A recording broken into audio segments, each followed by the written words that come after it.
In what ways does a media product use, develop, or challenge forms and conventions of real media products? So looking back at my music video, I can see that there is usage of and development and challenges of some forms and conventions. Even though I would change certain elements, I feel that I have done a really good job. My media product was inspired by typical UK grime videos that I researched on YouTube. During my research, I discovered that the usual stereotypical conventions found in the genre of grime include specific costumes, props, ethnicities, casting that the audience would expect. So the artists are mostly black, and their costumes always appear to be casual or sporty, such as tracksuits, jeans, tops, jackets, sometimes with hats or bucket hats. So the props include expensive gold or shiny watches, a lot of mobile phones, a lot of the Nokia ones or iPhones or other phones, cars, and drugs sometimes, and bottles of alcohol. In our case, because we are producing an educational piece of coursework, we were limited in the sense that we could not use the most expensive costumes and props, such as like cars or designer clothes, because our budget was really restricted. So we couldn't spend a lot of money.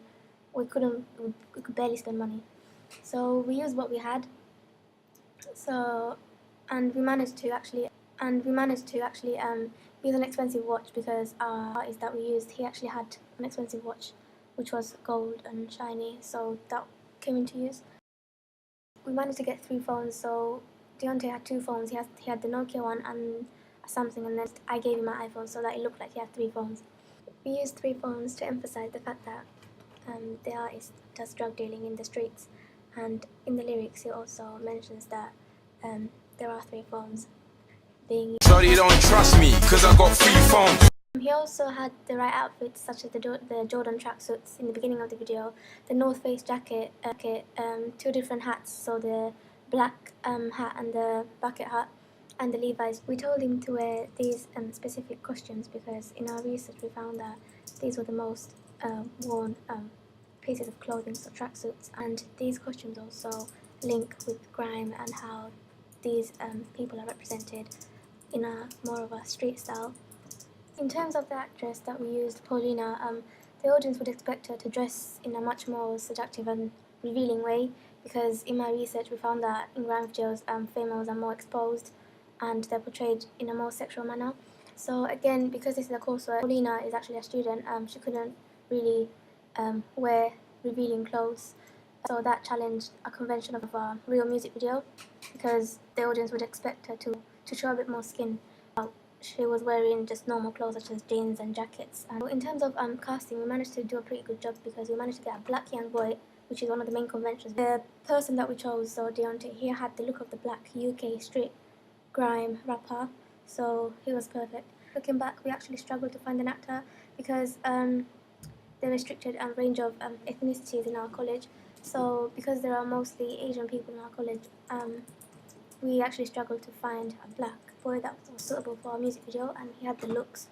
So our original plan was to use a different casting, so including another black boy, and his name is Alnick, but he didn't really have the look that we wanted, so because he had blonde hair, so that wasn't really what typical grime artists look like. Girl, we were also meant to use someone else. Her name's Anisha, but she was actually Bengali, she's Asian, so it wouldn't really look right in the video, because you don't really see Bengali girls in grime music videos. We found Deontay and Paulina, and Deontay was the boy that we really liked the look for grime, because but that meant that we had to majorly rely on him and follow his timetable, because he has a really busy schedule.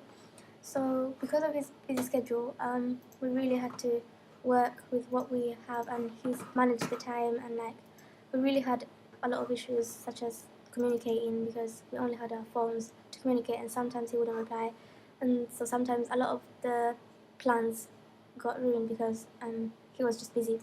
Paulina, on the other hand, was easy to manage, because she's already part of my group, so she was already free most of the time. We used other forms and conventions by looking at other grime music videos, such as the settings, mise-en-scène, and storyline, with a bit of a twist. And now that I look back at the settings, I feel like because I live in London, it came to use when filming this grime music video, because grime is UK based, and a lot of estate blocks are found in grime music videos. They're one of the most popular settings that people use in grime music videos actually.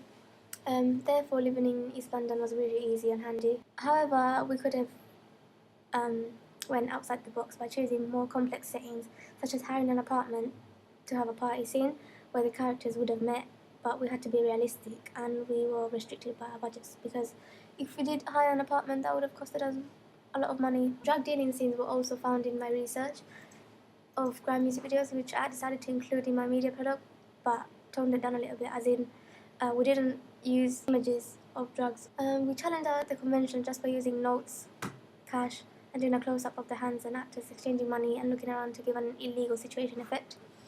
Since grime influences a lot of British people, especially teenagers, sometimes in a negative way because of all the sexual images, drugs, parties, and gang behaviour, we decided to subvert the London roadman stereotype on purpose to deliver a positive message. So we decided to break the audience's expectation by constructing a unique storyline where the narrative is mainly romance-based, so it's more of a love kind of theme, and there's a twist in the end of the music video. So the twist is we achieved that by adding the interview for the job, and it was a good idea because looking back, I feel like it actually gave a positive message.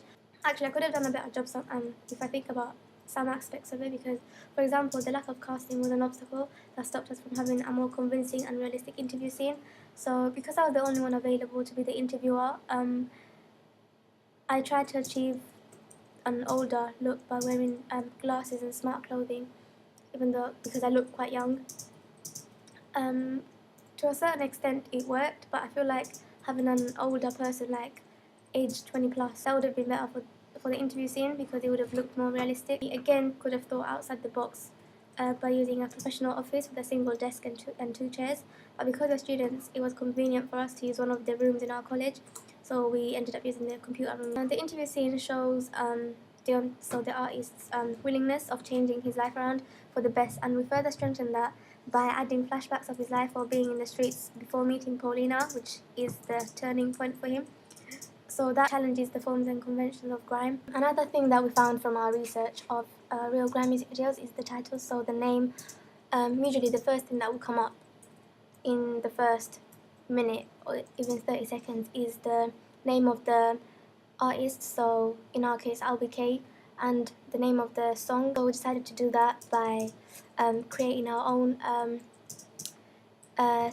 fonts on motion and putting a fade in and fade out movement so that it looks more professional, and so that it transforms our music video from our coursework looking like music video to a real professional music video that looks like an actual grime video.